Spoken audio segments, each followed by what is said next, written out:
6월 9일 고린도전서 6장 1절에서 11절까지의 말씀이죠.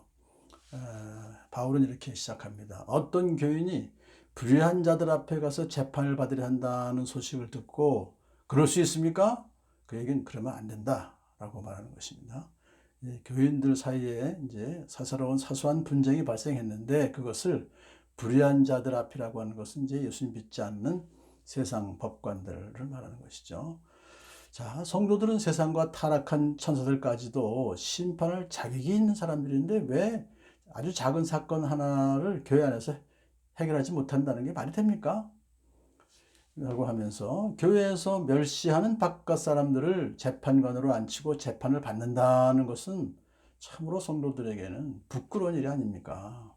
여기서 멸시하는 바깥 사람들이라고 하는 것은 이제 교인들이 세상의 법관들을 전혀 존경하지 않는다는 의미가 아니라 그 당시 로마의 법관들은 그리스도인과는 전혀 다른 기준에 따라 살고 있기 때문에 이제 그렇게 표현한 것이죠. 그러니까 교회 바깥 사람들의 판결은 성경의 기준과 일치하지 않을 경우가 많기 때문에 자, 그러므로 교인들 사이의 문제는 교회 안에서 해결하는 것이 좋은 것이다. 그렇게 얘기를 해주고 있습니다.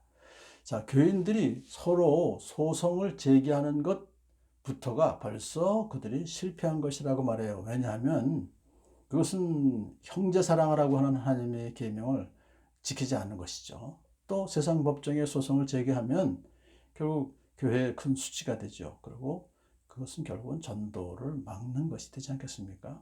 그러니까 좀 손해를 보더라도 좀 참아야 되지 않겠는가? 이걸 이제 왜 차라리 불의를 당해주지 못합니까? 그러니까 불의한 일을 좀 당해도 교인들 사이에서 사랑하는 마음으로 참아주지 못합니까?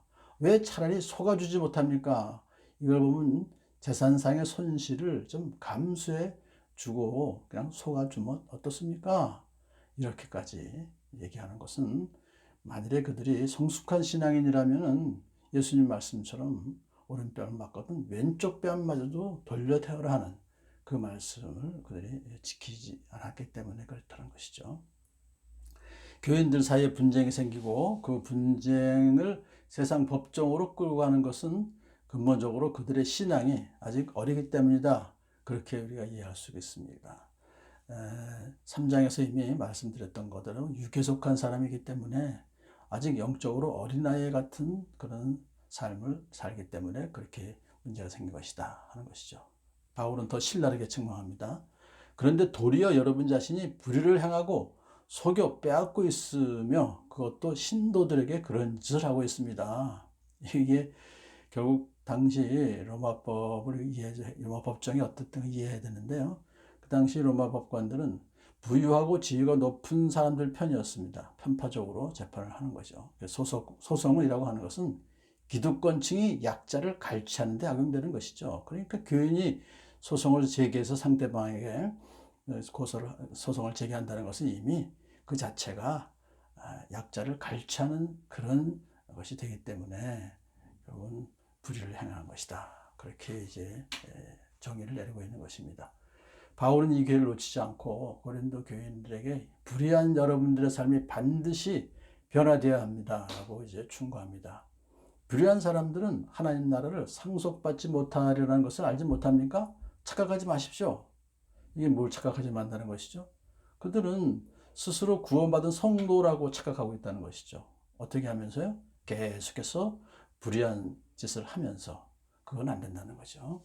바울은 그래서 장황하게 그 불의한 행위가 뭔지 나열합니다. 음행하는 거, 우상 숭배하는 거, 간음하는 거, 동성애하는 거, 도둑질하는 거, 탐욕하는 거, 술 취하는 거, 남을 중상하는 거, 남의 것을 약탈하는 그러한 그 짓을 후회하거나 회개하는 기색이 없이 계속해서 한다고 하는 것은 결국은 하나님 나라 상속받을 상태가 아닌 것이다. 그렇게 얘기해요. 하지만은 일단 고린도 교회 성도들은 사실은 옛날에 예수 믿기 전에 그런 행위를 한 사람이 있었지만은 그러나 그들이 예수님을 영접했을 때 죄 씻음 받았죠.